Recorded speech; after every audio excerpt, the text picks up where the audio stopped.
Easy, medium, or hard? That was hard. Agreed. Okay. And people that were the speech therapists, easy, medium, or hard to understand? Very hard. I agree. All right. Don't you worry, partner B. We've got a task for you. Okay. So we're going to talk about one of the specific types of aphasia. There's a bunch. Anomic aphasia is one of the more common ones. It might be referred to as like a milder type of aphasia. So this kind, the errors that you're going to see are problems with coming up with nouns and verbs, so those really concrete, useful, functional words.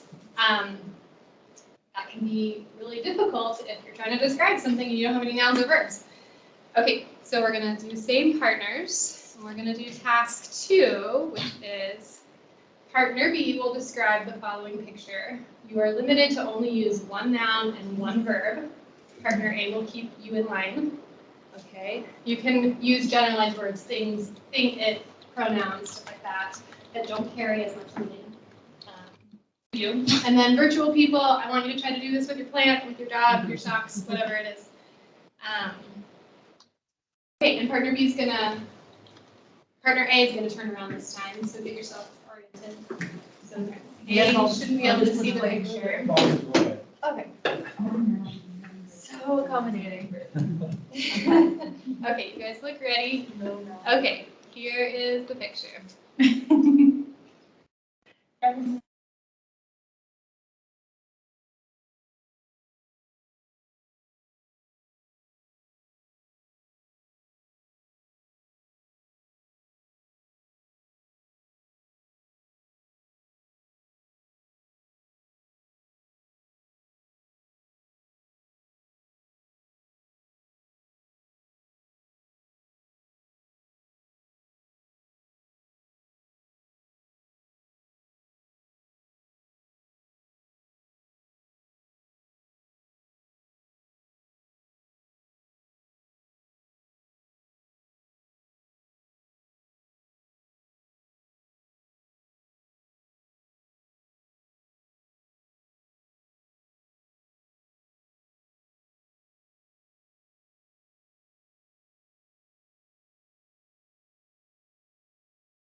A is turned around, yeah.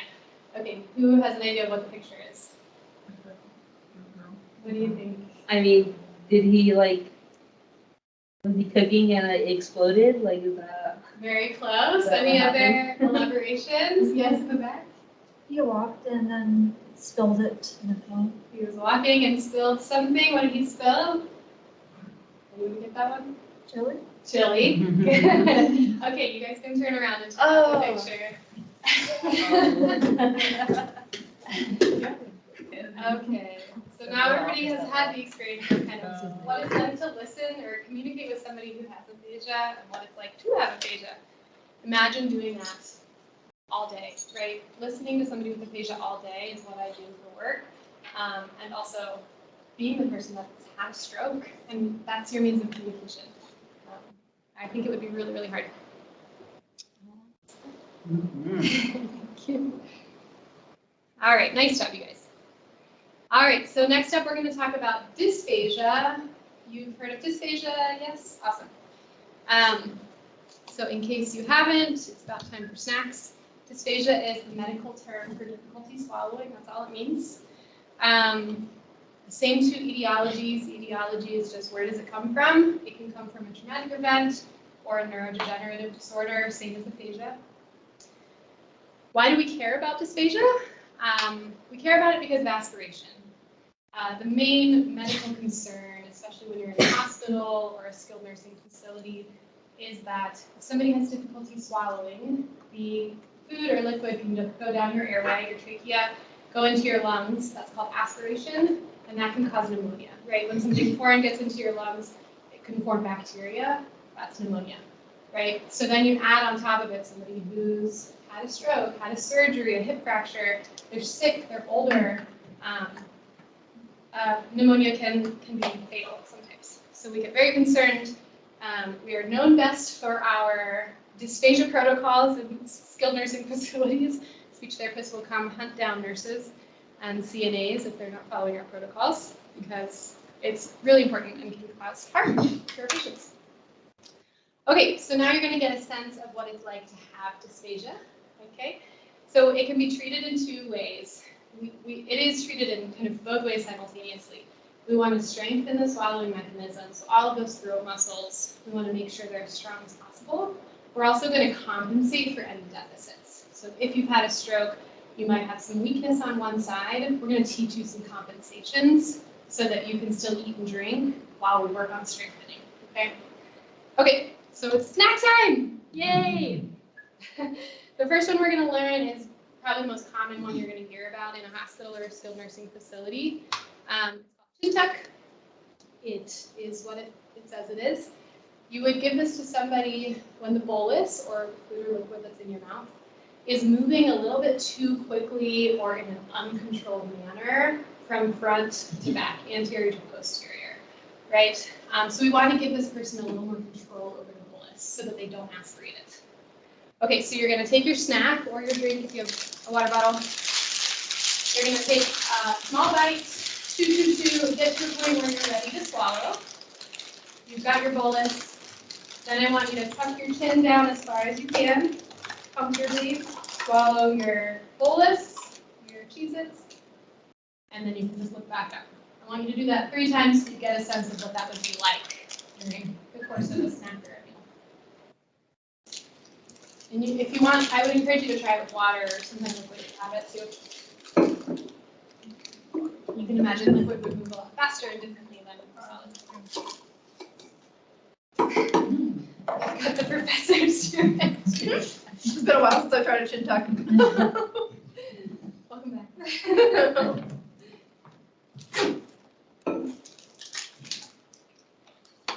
And if you're at home, I really encourage you to try this. It's a little funky and a little strange to swallow this way. Okay. All right, so next up, we're going to imagine that we have somebody who's had a stroke. And a person with a stroke, we'll call it a left-sided stroke. That's typically what I treat. They're going to have contralateral or right-sided weakness most often. So you would see that happen in their arm and their leg, but also inside their throat, right? So we need to account for that. So we're going to ask this person to do a head turn. So they're going to turn their head towards the side of impairment. We're going to try to block off the right side from having any access to the food or liquid, okay? So you're going to take your drink or your bite, chew, get to the point where you're ready to swallow. You're going to turn your head all the way to the right as far as you comfortably can, over your right shoulder, and then swallow. Do that 3 times.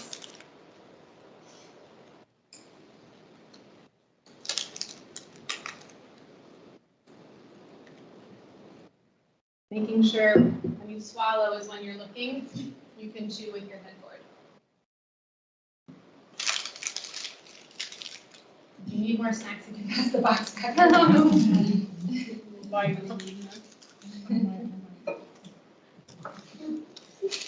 if you want more snacks. You can pass it to.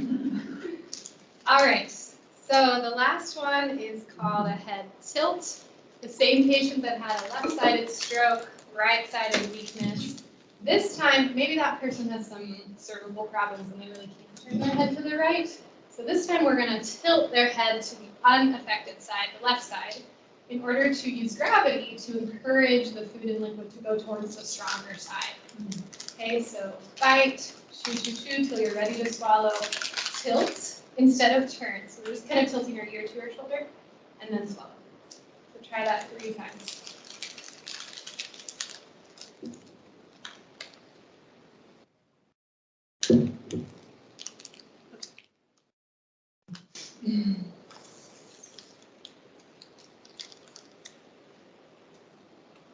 It's not great, right?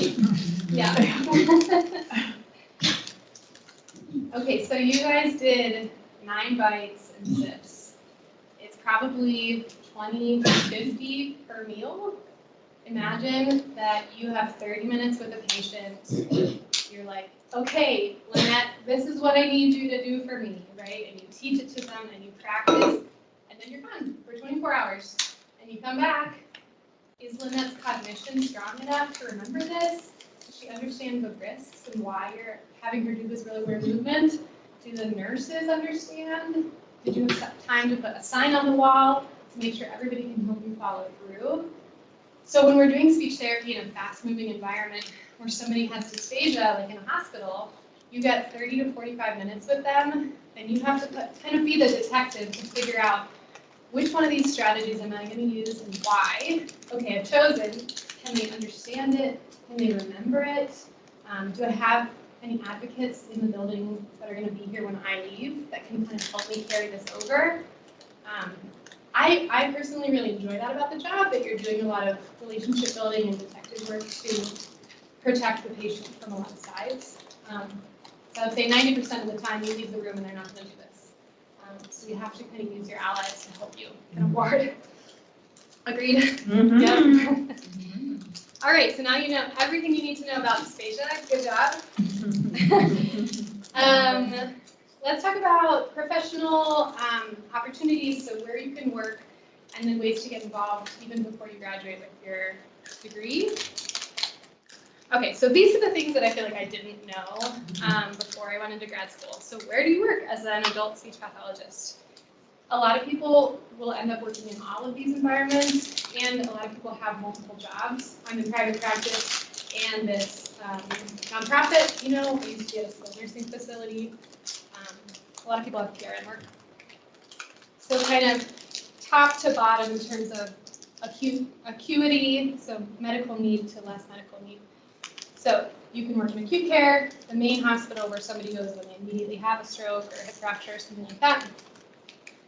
From there, somebody might be moved to inpatient rehab, so that's still within the hospital, but it's kind of a little bit less medically intense. But maybe they need access to the doctors. They're not quite stable. If somebody has some long-term, really high-level medical needs, like a tracheostomy, a ventilator, they would probably go to a long-term acute care center. So it's rehab, but for people that have really high medical needs. The therapists and nurses there are prepared to handle that. Most often, the jobs that you're going to see when you graduate are listed in skilled nursing facilities or long-term cares. Those terms are used a little bit interchangeably. So those places are typically getting somebody who has had, a stroke, a hip fracture, something like that. They're not independent enough to go home, so they need like 4 weeks of rehab, and or their family needs some time to kind of problem solve. Like, mom's not going to be able to live independently ever again, so we need some time to like get home health in, or caregivers, or move her to assisted living. It's kind of that bridge system. You can go into home health, so you would be visiting patients in their homes, maybe after they've come home from skilled nursing, or straight after they've come home from the hospital. Those people are a little bit more independent more often because they're living at home. You can work in outpatient, so you're seeing that patient only once, maybe twice a week, whereas all of these other places you're seeing them 3 to 5 times a week. So outpatient, you typically have quite a few patients in a day. It's a little bit fast moving. And then private practice, very similar to outpatient, except that you kind of have more autonomy and control over your schedule and the types of patients you see. On the other hand, you're doing more of the billing and like the business stuff involved in the practice too.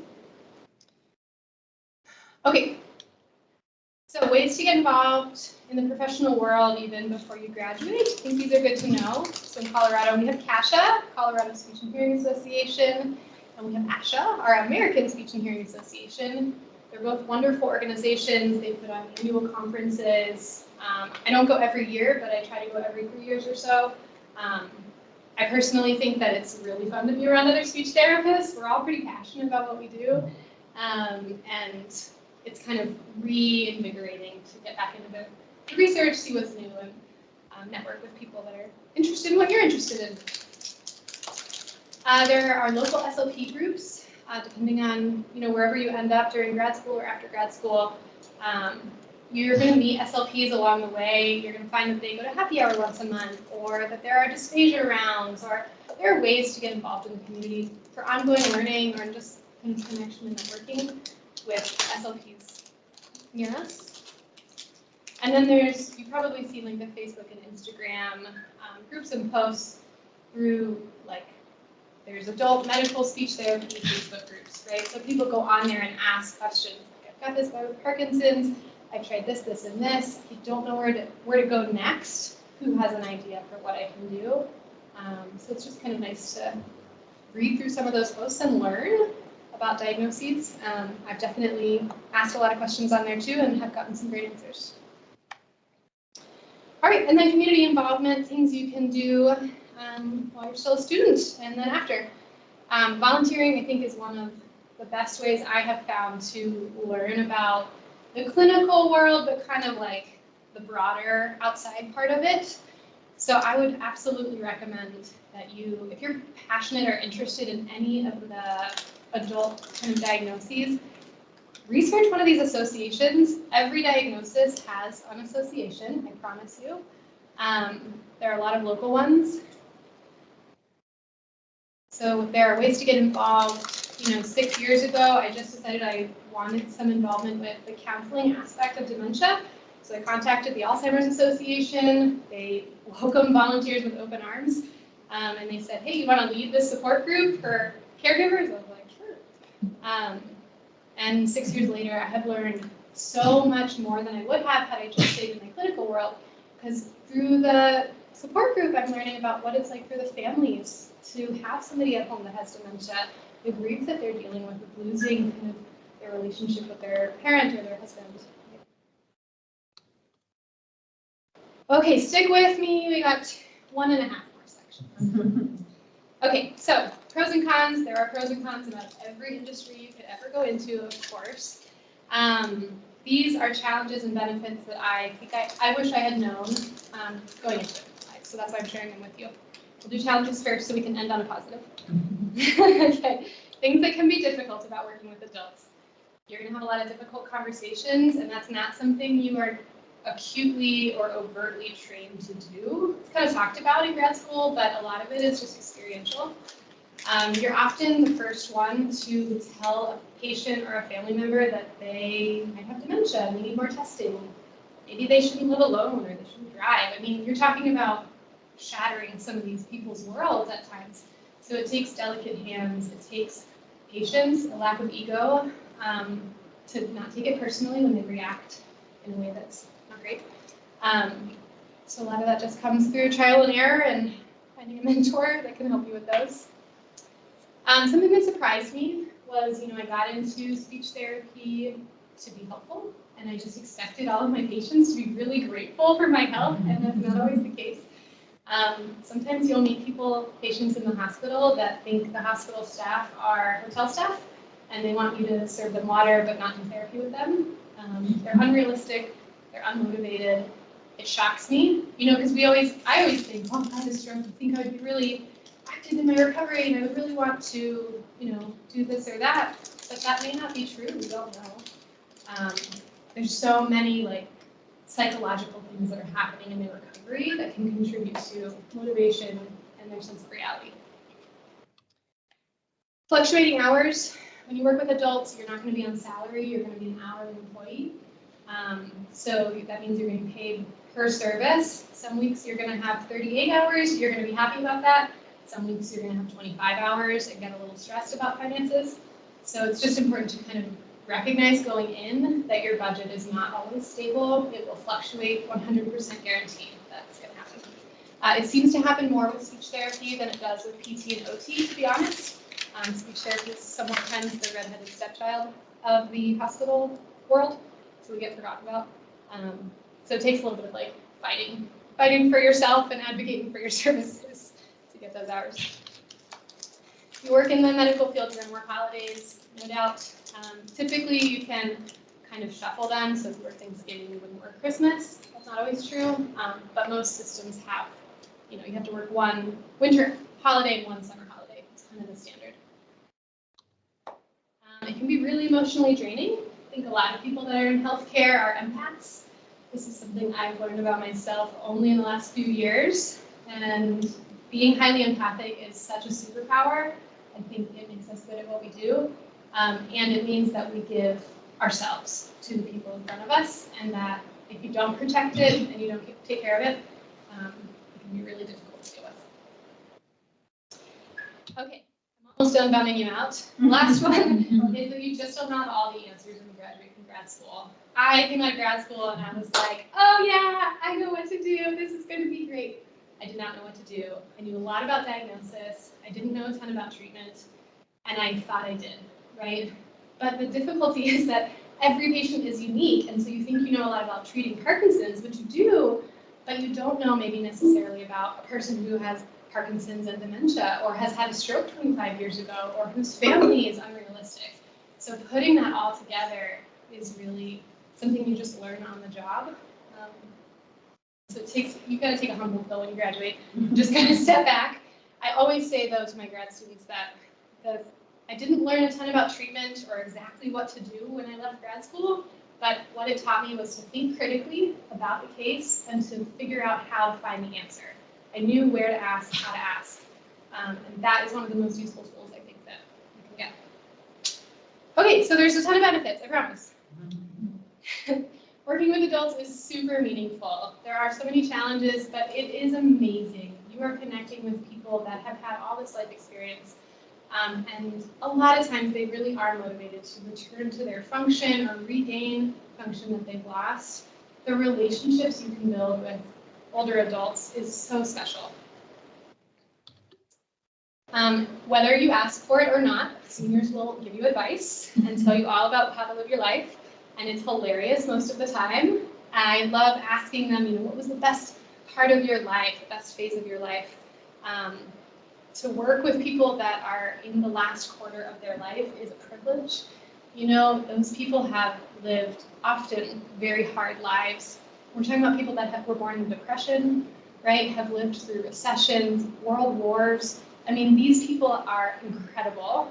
And if you get the chance to listen to them and just talk, which we get to do as speech therapists, PT and OT, they've got to be moving around all the time, right? We just get to sit and listen a lot of times.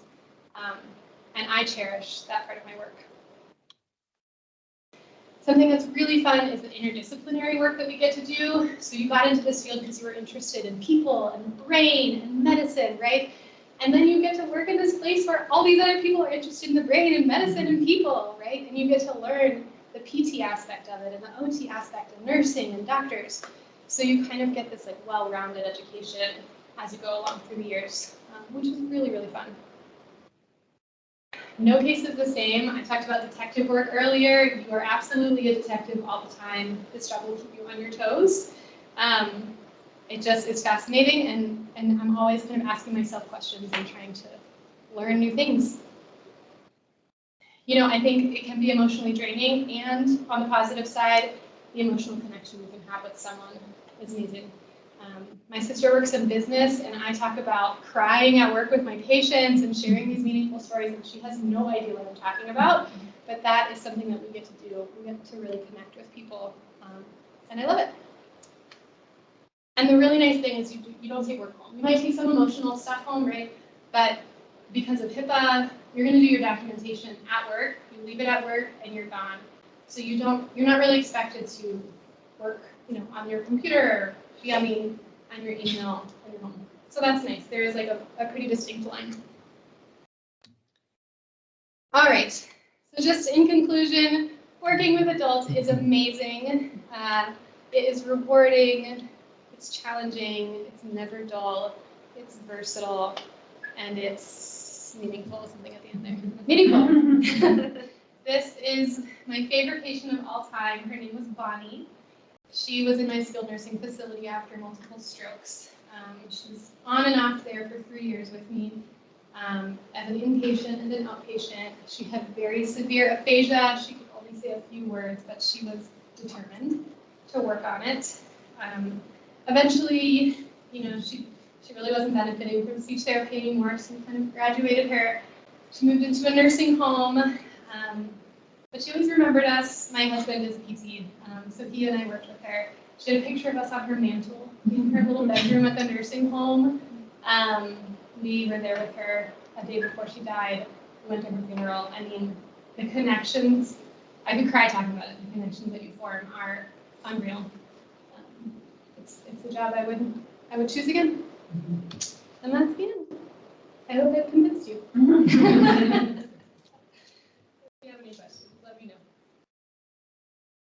So folks online, please feel free to type your questions in the chat or raise your hand and I can call on you because we still have time for questions. And I am sure there are several out there. Please start us off. Yeah. So I'm definitely like really interested in a lot of what you're talking about. Yeah. Are there ways for people like outside of grad school to kind of like get experience or exposure to kind of like narrow down what they want to pursue after grad school? Yeah, like which specific setting? Is that what you mean? Yeah, absolutely. So I think especially by the time you guys are in grad school, the COVID stuff will be lifted a lot. I'm hoping. So I would honestly just recommend cold calling anywhere you're interested in. Tell them you're a student and ask them if they would do a day of observation or like a half day. You know, I think that most speech therapists are really generous and willing and excited about sharing our field with students and other speech therapists. So you will definitely get somebody to say yes. And yeah, give you some observation experience. It's kind of the best way. I would also recommend when you do that, seeing if you can have 10 minutes of that speech therapist time and asking them just really candidly, like, you can tell me honestly, what are the pros and cons of working in this setting? I think sometimes it's sugar-coated, you know, when you're like in an interview. So it'd be nice to just hear honestly what's good and what's hard.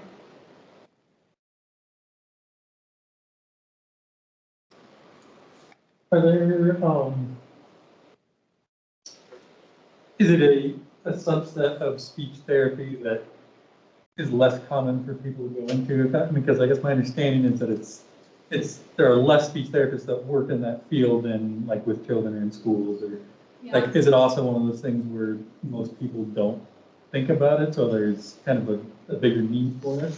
I think when people think speech therapy, they think peds, you know, in schools. I would say there are plenty of people that for every, you know, there's maybe 5 to 10 PTs on staff and there's one speech therapist. So there is not as much need in a hospital. There's not as much employment in those hospitals. So it can be kind of competitive. So a lot of people that are kind of interested in both peds and adults will start in schools, but will maybe try to grab a PRN adult job. So they're working once or twice a month in a hospital or a nursing facility just to get some experience. It can be hard to get an adult job without adult experience because the medical need, right? You got to keep people safe and have the skills there. So I think there is interest, but I think a lot of people get deterred because there's not always as many jobs in adults. But there is a way to do it. If you're willing to start with kids and do a little PRN work, I think you could be a shoo-in. A lot of companies hire from within versus posting because there's so many people interested in the jobs and living in this area. So just kind of letting that director of rehab know, I'm interested in a full-time job here if it came up.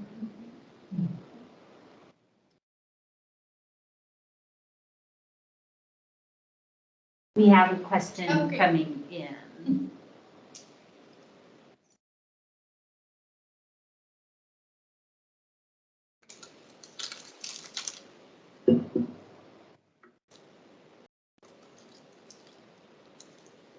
As Emily is typing that, my question is, as a bilingual speech-language pathologist, what do you think that brings to enrich your practice? Yeah. If you could share some of that. There are so few bilingual speech therapists. I don't know if any of you are bilingual, but so few bilingual speech therapists in the city. We're desperate for them. There's a huge need, right? A lot of times people are bilingual before a stroke or before something happens, and then they they can lose some of their L2, which is really hard, so it's just easier to treat them in their L1. And then you've got the family involved. So I think it just adds this layer of like holistic treatment where we can really reach somebody in like a culturally appropriate way, a language appropriate way. They're so used to dealing with a monolingual English system, so you really want to meet people that can offer them some, I don't know, a little bit of brightness, Yeah. language-wise. Actually, Emily's question is a great follow-up. She says, how do you work with diverse populations in terms of honoring different backgrounds, values, and identity? That's a really good question. So when you're evaluating somebody, you'll learn this over time. Again, it's not one of the like concrete science things you get taught. It's a little bit more of one of those qualitative features of our job. Is it's okay in the evaluation to spend the first 2 or 3 sessions talking to the patient, to the family, really like peeling back the layers of what is your life like? What's important to you? Like, why would we talk about cooking if your mother-in-law cooks for you and lives with you? That's not important to you. I think that's actually the most important part of our job is figuring out who is this person and asking those things in tactful ways, right? That make them feel seen and heard. There are a lot of like surveys, patient-reported outcome measures out there, big tools that make it so that you don't have to make all these questions up. So part of your clinical work is kind of gathering these tools so that when somebody comes in that's a little bit more diverse or different than you kind of know, okay, this is something I might want to ask them or a tool that I can use with them. I think thinking you have to know it all in your own brain and come up with, make it up, reinvent the wheel is not true. And it can be one of the most taxing parts of our job. But remembering there's tons of tools out there, people that have come before you that have made these resources. So putting in the work to find them will make those things a lot easier and more worthwhile. How do you get bilingual certification? So my graduate program, Portland State University, had a bilingual certification. So we had to do extra coursework and testing to be like certified. I don't know if it's something that like ASHA, is it? I don't know. There's not, you basically get to say, hey, I'm bilingual. Yeah. That's the thing. It's not very, it's not nationally regulated, so any like certificates tend to be like locally sort of like, you can just state it that like, I got this certificate, I took some extra classes, which is a great thing to be able to state and kind of give a little bit more credence to saying I'm bilingual. Because it's also about, like you can be bilingual, but you also need to understand like how our profession works in that language also, if that makes sense. Just having the background language isn't always enough to then apply it to the professional field. So that's why those extra classes are typically pretty helpful. So I would look for a graduate program that offers that. Which we do. Ours will. Which we will. These are great questions. Anything else come to mind? You're just curious about, there's no wrong question. And we have a great turnout online, so please feel free to take this opportunity to either raise your hand or put it in the chat and I can relay it.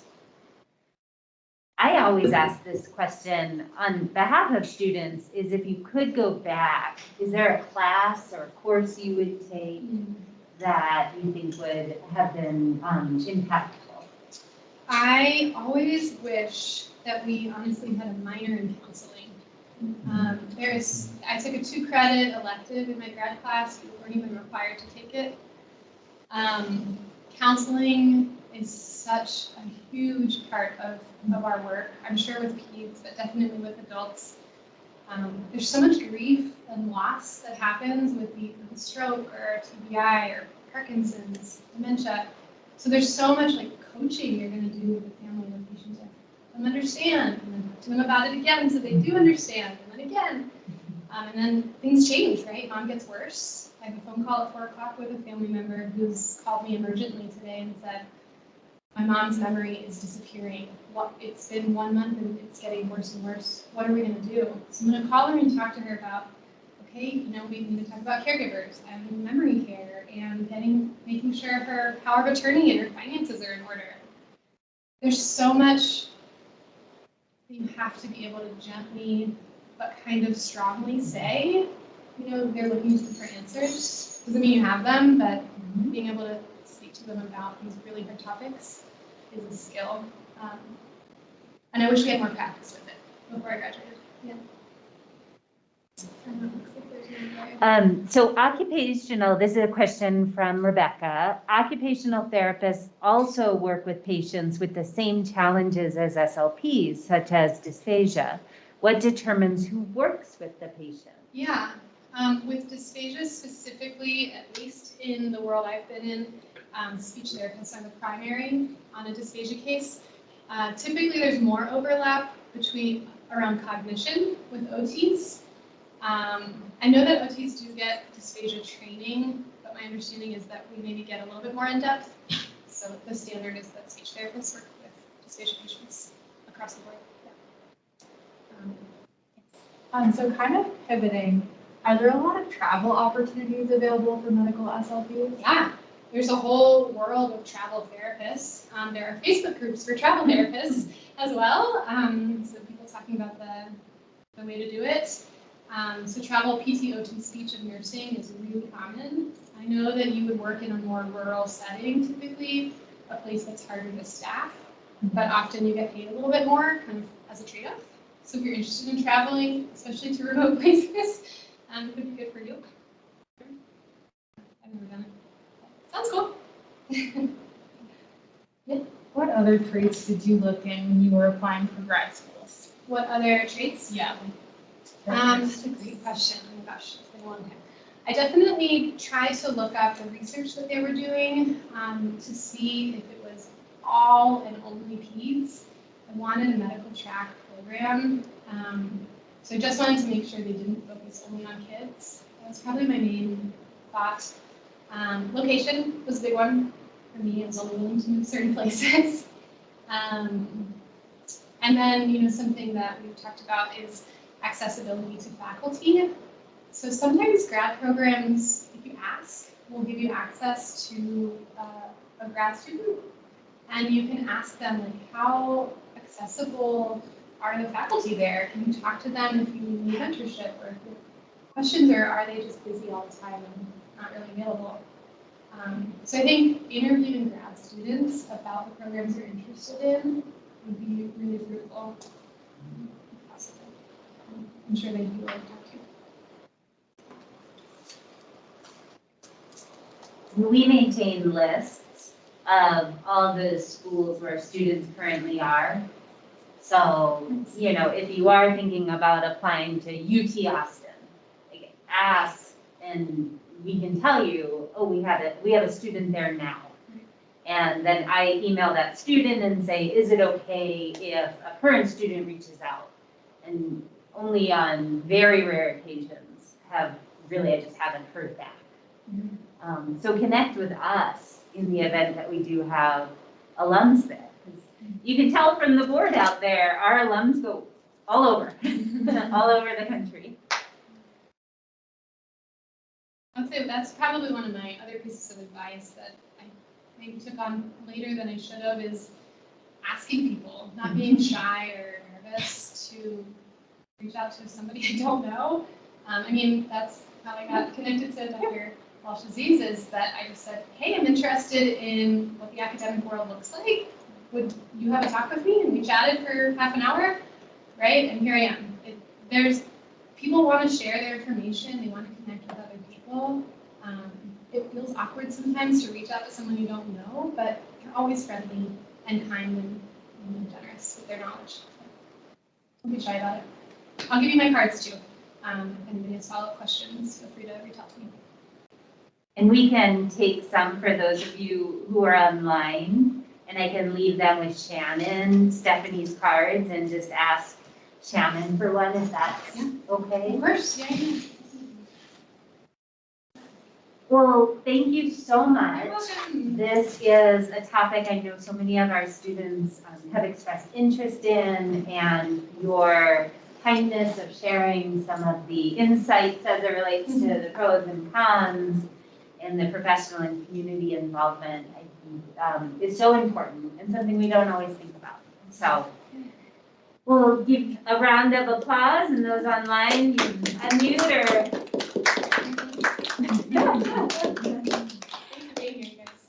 All right, thanks y'all for coming online and for getting all of the thank yous in. Everybody take care. And again, Shannon will have some Don't cards. excitement anymore? I will totally help you out with that. Yeah.